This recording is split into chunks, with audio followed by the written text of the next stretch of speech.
Bueno, mantenemos nuestro proceso de seguimiento a lo que es la dinámica electoral, ¿no? De cara a lo que serán los comicios del próximo 28 de julio. En esta oportunidad vamos a conversar con Edmundo González Urrutia, candidato presidencial de la Plataforma Unitaria Democrática. Así que le damos la bienvenida a Edmundo González Urrutia, muy amable por estar con nosotros, compartir con nuestros televidentes, con nuestra apreciada audiencia. Y bueno, un poco medir las cosas en este momento que estamos a tan pocos días del episodio electoral del 28. Ha sido duro, ha sido fuerte. Ha habido en los últimos días confrontación, ha habido situaciones irregulares que se han denunciado en forma pública. ¿Cuál es el balance que se realiza o puede realizarse en este momento? Separemos dos cosas. Primero, el avance en el proceso como tal. Y lo otro que vale la pena mencionar también son los desafueros que se están cometiendo contra algunos dirigentes políticos. El ataque a María Corina Machado en Barquisimeto es algo que se sale de lo común. No sé si llegaste a ver imágenes. Sí, desde luego, claro, la vimos a través de la reseña de los medios de comunicación social y también de lo que son redes sociales, ¿no? Sí. Hubo vandalización de camionetas de la caravana, en fin. Y no solo eso, pero más grave eso es que, por ejemplo, le cortaron los cables del freno. Le sacaron el aceite al motor. Bueno, todo un cuadro, y por supuesto los daños de pintura y cosas de eso.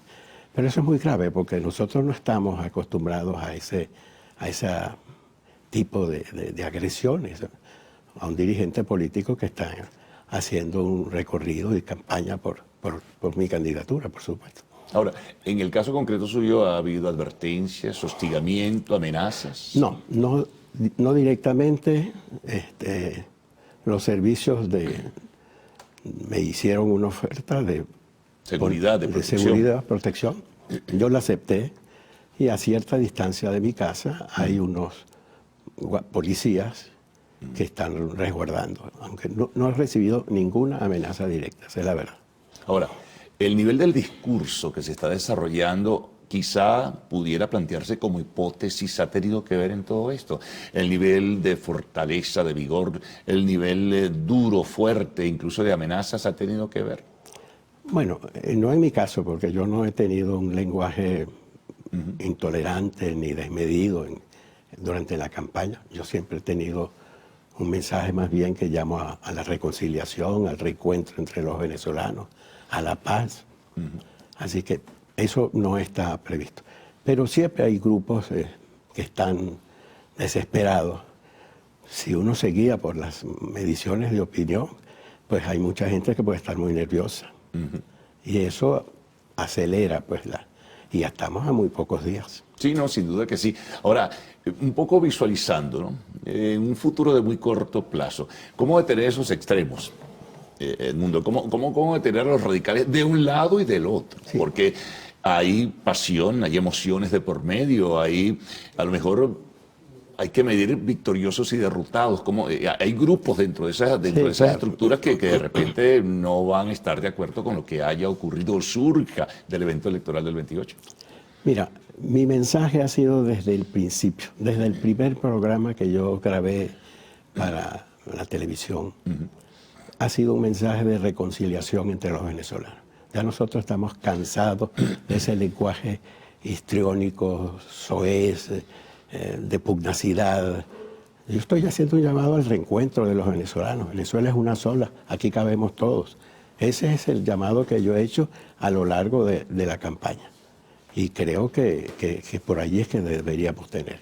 Ahora, eso coincide, hago este comentario porque coincide, por esa silla han pasado casi que todos los candidatos presidenciales, ¿no? Falta Maduro, que no sabemos si viene o no viene, o si va a dar algún programa en particular. Pero bueno, y todos convergen en un planteamiento más o menos parecido: reconciliación, entendimiento, convergencia, unidad, medir las cosas, digamos que todo el mundo después del 28, ya a partir del 21, entienda una Venezuela diferente. Porque no se ponen de acuerdo, digo yo también. Bueno, mira, ese ha sido mi mensaje, ese ha sido el centro de mi campaña ha sido el llamado a la reconciliación de los venezolanos. Nosotros tenemos varios años de una diatriba que tiene enfrentados a dos países en uno solo. Y eso tiene que acabarse. Tenemos 8 millones de venezolanos en el exterior. Eso es dramático. En un país que no está sufriendo una guerra, esas cifras de diásporas no se conciben. Cuando uno va al exterior y le preguntan o cae hablando sobre ese tema, sí, quedan sorprendidos. ¿Cómo es posible que ustedes que están en un país sin una guerra tengan 8 millones de venezolanos en el exterior? Venezolanos que están como de segunda clase fuera, porque son objetos, en muchos casos, de vejaciones, de humillaciones. Así es.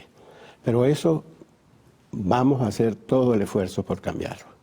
Nosotros vamos a hacer un gobierno para todos, donde todos podemos caber. Incluyendo el chavismo. Incluyendo aquellos sectores que en su momento se sintieron identificados con el proceso político y que ahora están decepcionados, muchos de ellos. Ahora, Edmundo, hay varios escenarios, me imagino que ustedes habrán evaluado. Imaginemos hipotéticamente que se logra la victoria, ¿verdad? ¿Qué va a pasar al día siguiente?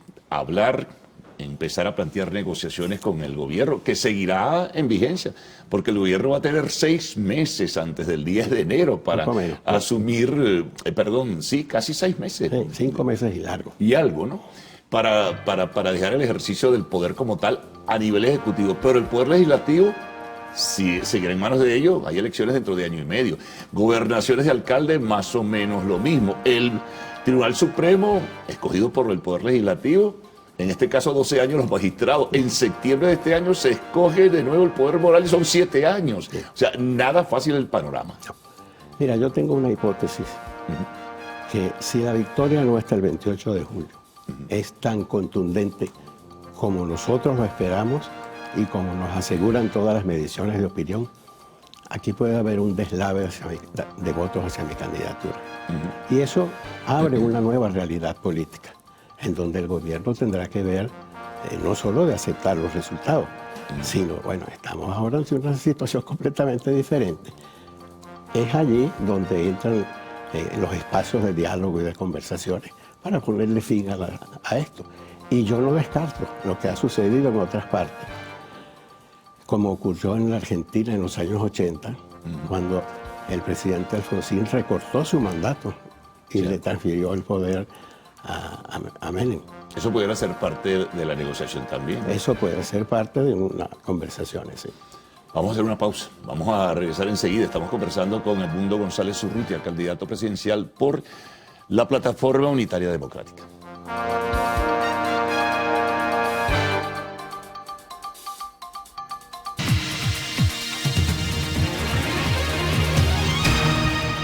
Bien, seguimos conversando con Edmundo González Urrutia, candidato presidencial por la Plataforma Unitaria Democrática.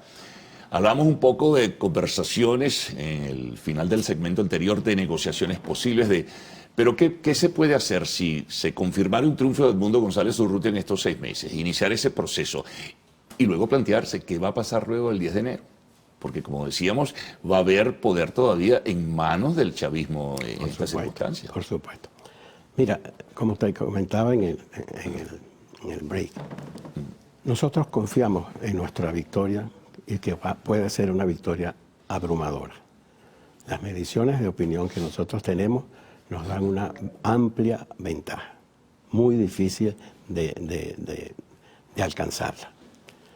Y eso, como te decía, abre una nueva realidad política y el gobierno tendrá que transigir, primero que perdió las elecciones, que eso es lo más importante, porque hay sectores dentro del oficialismo que no están dispuestos a reconocer una eventual derrota. Eso es lo primero que hay que tener en cuenta. Y después, bueno, iniciar un proceso de conversaciones.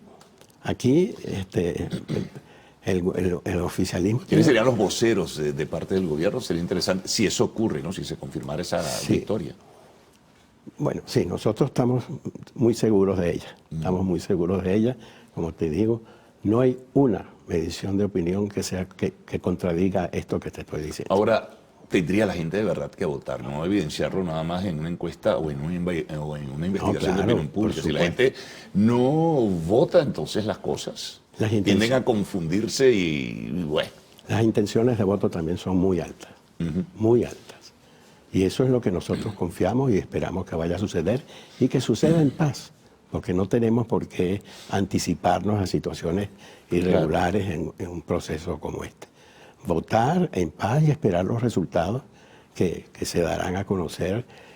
Y hoy en día todos, tú bien sabes que los políticos saben cuántos votos tienen con bastante anticipación que el CNE. Ahora, otro planteamiento interesante dentro de lo que sería un probable proceso de conversaciones o negociación. Algunos incluso llegan a hablar, como en Francia, de una cohabitación en el futuro. Eso no es muy fácil y mucho menos en estos países, pero el factor militar también es importante porque ha tomado una beligerancia particular en estos 25 años. ¿Cómo manejar esa relación? Que se deben ceñir a lo pautado en el artículo 328 de la Constitución Nacional. Esa es la respuesta cuando a mí me han hecho esos planteamientos. Los militares tienen que volver a su espacio y tienen que hacer cumplir la Constitución y en especial para ellos el artículo 328. Ahora, ¿qué siente Edmundo González Urrutia cuando hay algunos militares de alto rango que forman parte de la estructura del alto mando con un discurso con matices políticos? Esa es afortunadamente la gran minoría. Esa es una cúpula muy pequeña que tiene más posiciones políticas que militares. Esos son los que están abiertamente llamando a los hacia el gobierno, a votar por el gobierno. Pero ese es un sector muy minoritario, que no expresa la voluntad de la familia militar. La familia militar piensa como la mayoría de los venezolanos que estamos padeciendo de lo mismo. Inflación, inseguridad, desempleo, carestía, etc. Ellos lo tienen igualito. Ahora, va a ser un proceso complejo, quizá en alguna medida inédito dentro de la historia política venezolana, ¿no? El poder entenderse, si obtuvieras la victoria en ese sentido, ¿no? Entenderse en esos 6 meses en un proceso de negociación, luego posterior al 10 de enero entenderse con los factores que todavía seguirán en manos del sector oficial, conversar, en fin, por eso decía cohabitar. Eso parece más cuesta arriba, pero sí entenderse de alguna forma. De alguna forma, es que tenemos que hacerlo, porque de lo contrario, ¿cuál es la salida? Los enfrentamientos, seguir con la diatriba política. Ya es hora de ponerle un parado a eso. Hay un agotamiento colectivo, eso se refleja también en las investigaciones de opinión pública, ¿no? Sí, la gente está cansada de eso, de la politiquería, cansada del debate áspero, de las acusaciones, de acciones vandálicas como las que ocurrieron. Afortunadamente son hechos aislados, no repetibles, pero que te demuestran un grado de intolerancia y de miedo, porque quienes hacen esas cosas están asustados y lo hacen por temor a perder el poder. ¿Cómo trabajar, por ejemplo, en los programas sociales? Eso no se puede desmontar de la noche a la mañana, ni mucho menos. El gobierno en su discurso juega mucho a eso. Claro. Van a privatizar, van a acabar con la educación pública, la salud la van a privatizar, van a perder los beneficios sociales. Eso no está planteado para Edmundo González Urrutia. Ellos saben que en el fondo no es así y que nuestra propuesta es, al contrario, vamos a mejorar la salud, vamos a mejorar la educación, vamos a procurar que cada venezolano que acuda a un centro de salud para curarse alguna enfermedad, tenga medicinas, tenga un cupo en los hospitales. Esa es la política que nosotros vamos a adelantar.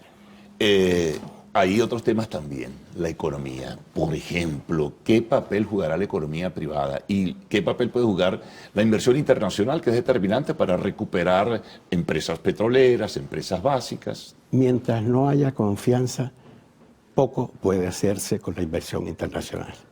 Lo primero que tú tienes que hacer es recuperar la confianza en los inversionistas. Eso implica seguridad jurídica, obviamente. Eso implica seguridad jurídica, reglas claras, un ambiente propicio para la inversión. Y eso nosotros aspiramos a ponerlo en marcha desde el primer día. La economía privada nacional, ¿cuál va a ser su papel en ese sentido? Están llamados a jugar un papel clave, lo mismo que tanto como la inversión internacional.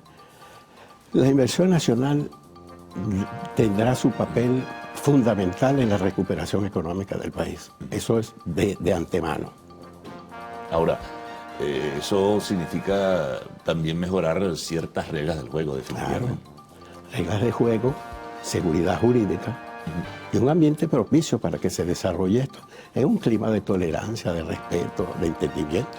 Eso es lo que nos falta. Alguien ha hablado, y con esto quiero cerrar, de la posibilidad de un acuerdo luego del 29, de acuerdo de todos los factores que intervinieron en el proceso electoral. ¿Eso es factible? Mira, si nosotros miramos al futuro y buscamos reencontrarnos los venezolanos, algo de eso tendremos que apuntar. Al diálogo entre los venezolanos, la reconstrucción del país, la tolerancia, fuera ya estamos cansados de ese discurso, estamos cansados de un presidente que no grite, chico, que pegue 4 gritos toda la semana. Ya está bueno, y 25 años pegan mucho. Bueno, muchísimas gracias, Edmundo, por haber estado con nosotros, haber compartido con nuestros televidentes, y bueno, muy pocos días, ya veremos qué ocurre, muy pendientes entonces en ese sentido. Bueno, nosotros nos vamos a la pausa y al regreso tendremos el segmento de arte y espectáculos en Lo Actual.